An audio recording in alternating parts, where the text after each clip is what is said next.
Hinnest is riding high. His work week's finally over, and Sulwa's in heat. Her cousin Nahashin keeps sending him the lewdest pics about it. Has been all day. The latest one is the best. A ripe, split melon leaking a shiny, clear fluid. That explains the 17 messages from Sulwa in his inbox. Videos. Hinnest's phallus throbs with anticipation, and Hashim probably wants to join them too. Fucking lech. Lumbering out of the fuel station's market, Hinnest whistles a spirited tune.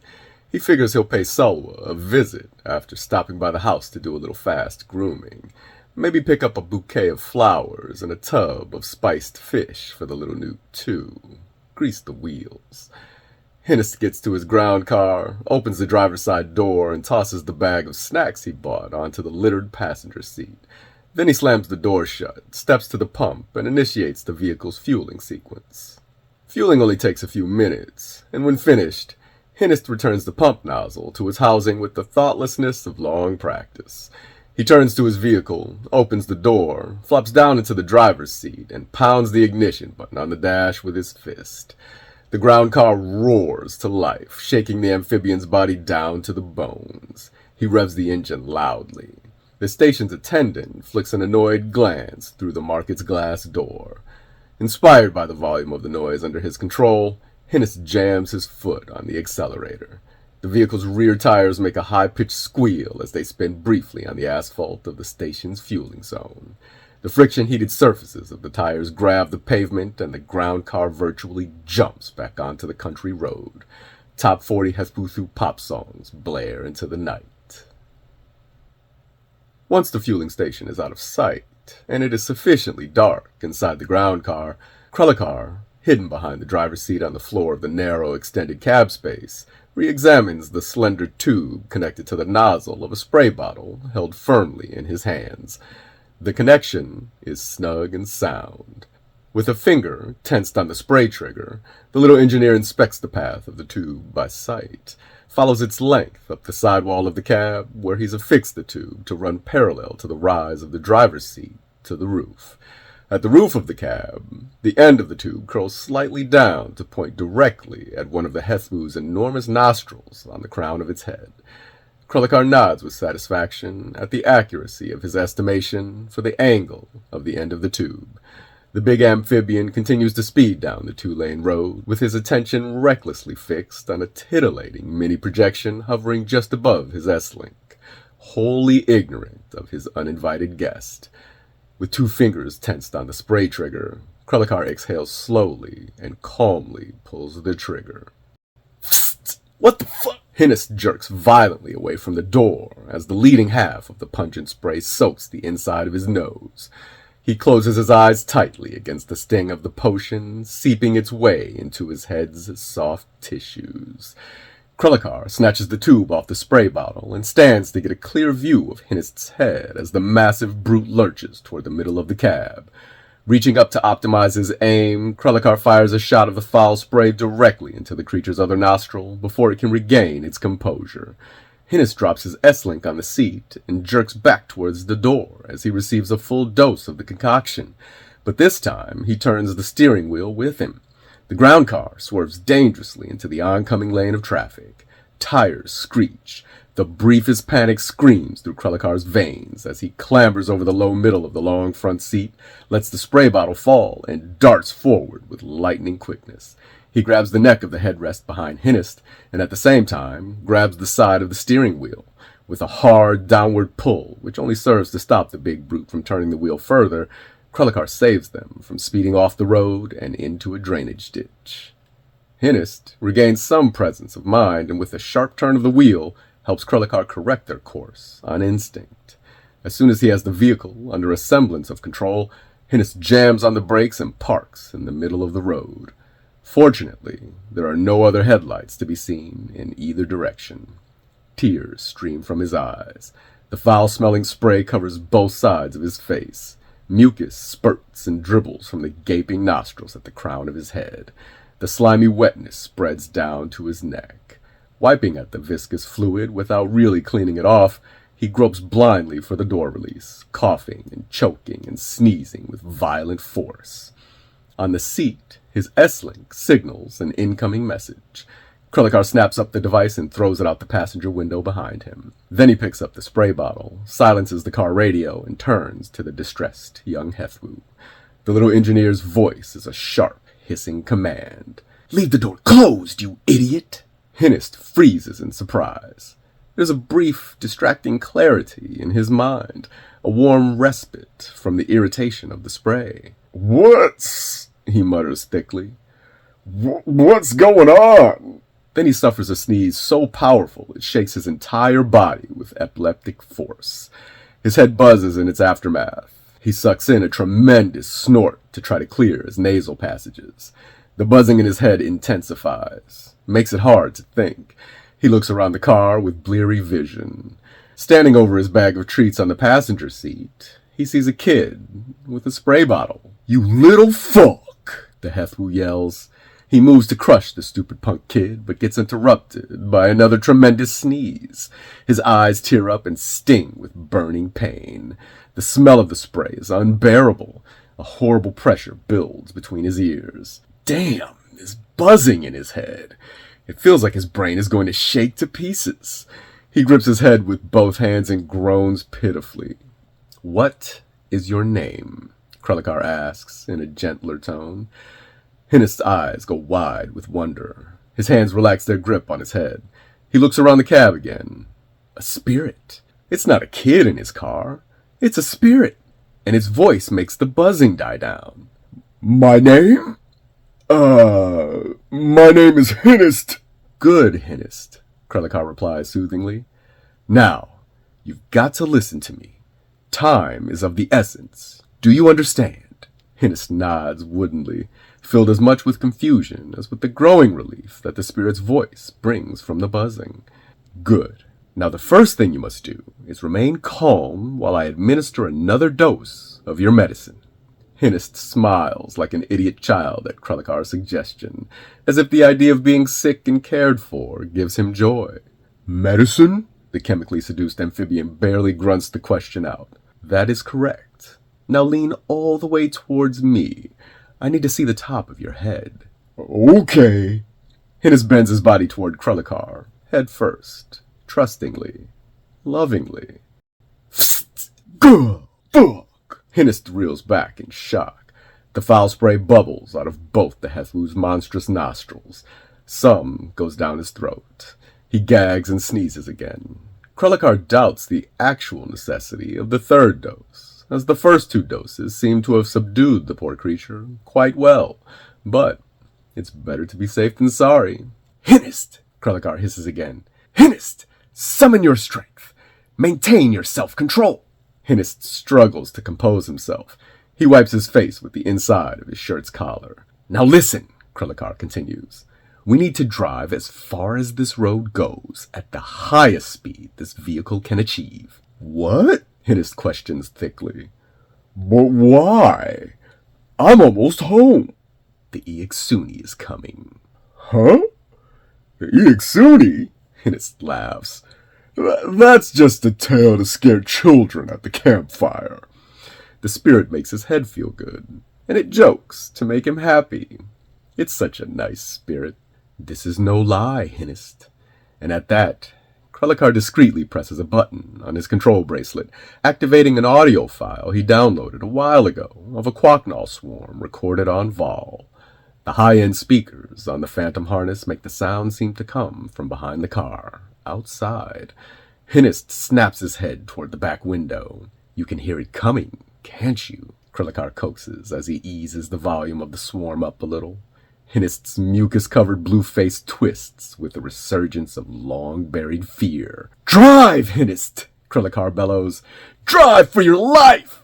Hinnest half moans, half screams in terror, jams the vehicle into gear, and speeds off into the night.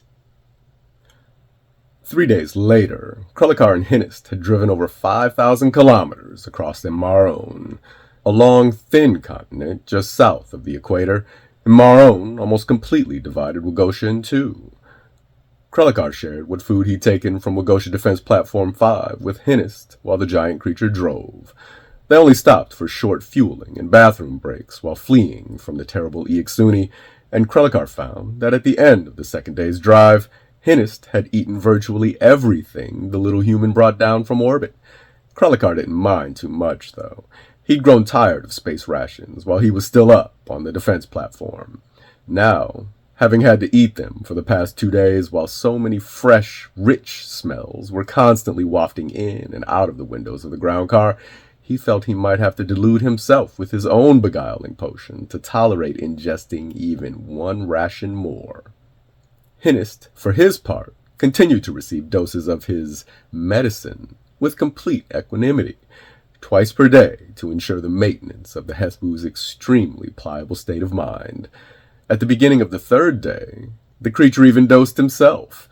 Krellikar wondered offhandedly how much faster his influence would have risen, and how many more of his ideas would have been implemented if he'd been able to give Basamaro's principal technician of the People's Corps of Engineers large, pure doses of his little concoction, instead of having to settle for small amounts diluted in cups of coffee. Towards the end of their fourth day's drive, Krellikar orders his giant blue-skinned chauffeur to pull off to the side of the road for a short restroom break. With Krellikar being much too short to properly operate the vehicle, the big Hethbu has had to do all the driving. Hinnist decelerates the car to fulfill the command, giving the little engineer several wordless double takes all the while. Fear of the Iaksuni has rendered him tense and sleepless for the entire 4 days of their journey, and the expression on his face speaks to a near-crippling amalgamation of exhaustion and terror.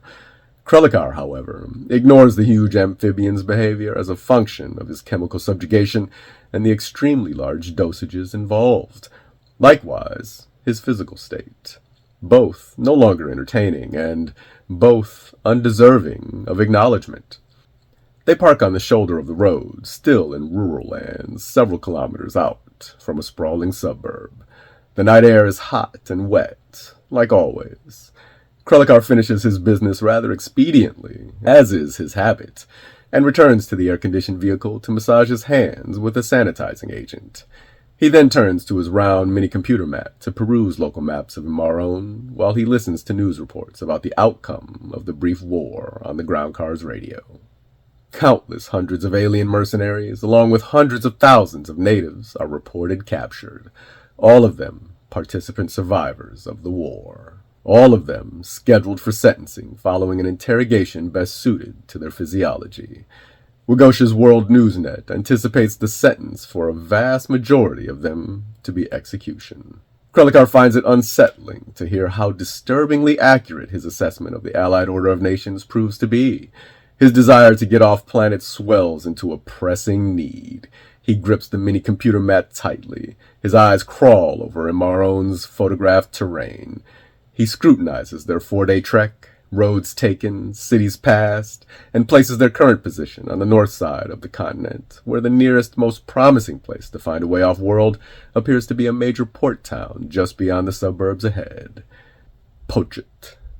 With the utter destruction of Matapum and the near-total annihilation of Basamaro eliminating a great deal of its competition, Pochit, the third largest city on Waghosha, stands to gain significantly from new investments, new business, and an elevated status from around the wedge.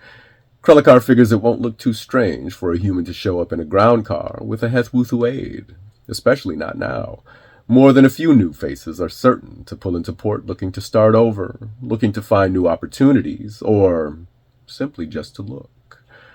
Krellikar checks his chronometer, then eyes the direction Hinnist had gone to relieve himself. A new moon hangs black in the night sky, and the country road is unlit, but a soft glow radiates down from Waghosha's star-filled heavens, and the range of Krellikar's pan-spectrum vision is magnified by the stark illumination from the ground car's headlights. To the little engineer, it is practically daylight. Hinnist, however, is nowhere to be seen. Another look at the chronometer. More than 15 minutes since Krellikar's thrall sought relief. The big lumbering beast doesn't usually take this long. Krellikar's agitation spikes. News from the war only compounds his insistent disquietude. He silences the radio, anxious to resume their flight, and rolls down the window. "Hinist!" Krelikar shouts into the night. "We are fairly close to suburban Pochit. If we continue on for a few kilometers, we should be far enough ahead of the Iaksuni to rest for the night without concern for our safety. And if we hurry, we can take advantage of our progress to shelter in a motel." Fear of the legendary nightmare and the lure of a comfortable rest should get the dumb beast moving, Krelikar muses with a downward smirk. He leans back in his seat to wait and think and plan. A few minutes pass. Still no sign of Hinist. Krelikar blinks heavily as he pulls his mind back to the present. He cranes his neck to look briefly above the dashboard through the windshield. Where is that slow-witted brute? The little engineer sighs heavily with impatience and leans toward his open window, annoyance plain on his face. It's enough of an action to show Hinist that he needs to hurry back to the car, if indeed he happens to be looking, but not enough of an action for Krelikar to fully commit to an actual search for the big Hethwu. A minute or two passes. A couple of ground cars speed by. A rush of hot anxiety surges through Krelikar's veins. He flicks at his fingernails with a thumbnail. "Hinist!" he yells again. He unstraps his seatbelt, unplugs his phantom harness and body frame from the car's power dock, opens the door, and slides down out of the passenger side of the vehicle. The unpleasant memory of shooting pain cautions him against leaping, hopping, or jumping from anything else on this planet. "Come now, Hinist! We must not linger!" Krelikar tries to inspire a greater sense of urgency in his unseen, oafish companion, but even to his own ears, the young trammeler's voice lacks spirit. The uncertainty of his current circumstance is the source of his suddenly faint heart. Krelikar can't imagine Hinist reasserting control over his mind, over the drug. He can't imagine the creature trying to escape. He can't imagine it's even possible, but he fears tremendously that it is so. The little engineer strides away from the car. His legs pump faster and faster until he finds himself running, screaming denials to his fear over and over in his mind. He can't let Hinist talk to anyone else. He hasn't yet coached the creature on what to say. Damn it! Krelikar runs along the edge of the drainage ditch, hustling down its slippery side to where he remembers the giant went for some privacy. As his eyes adjust to the night beyond the brightness of the ground car's headlights, Krelikar abruptly tries to stop his forward momentum. But the ground is too wet, and he is moving too fast. He slides through the slick, waist-high red grass until he nearly trips over Hinist's foot. After a fleeting moment of stumbling through the verdure, Krelikar makes his way back around to find the poor Hethwu lying face down at the bottom of the ditch. Long, wet blades of red grass stick out at all angles from around his hulking body. A putrid mix of black goo, green Hethwu blood, and the liquefied gray matter of the creature's brain oozes out of the enormous nostrils at the top of his head. A sizable pool of the mix darkens the ground around him like a gruesome halo. Damn it! Krelikar breathes the lament more than vocalizes it. God damn it! He kicks Hinist's prone, lifeless corpse in the head. Now he needs a new plan. He narrows his eyes, looks skyward, and exhales a quick, bracing huff of air. After a few moments and a swift review of his time here on Waghosha, he nods in silent acknowledgement. In retrospect, it is probably better that he hadn't given pure doses of his beguiling potion to Basamarl's principal technician of the People's Corps of Engineers after all.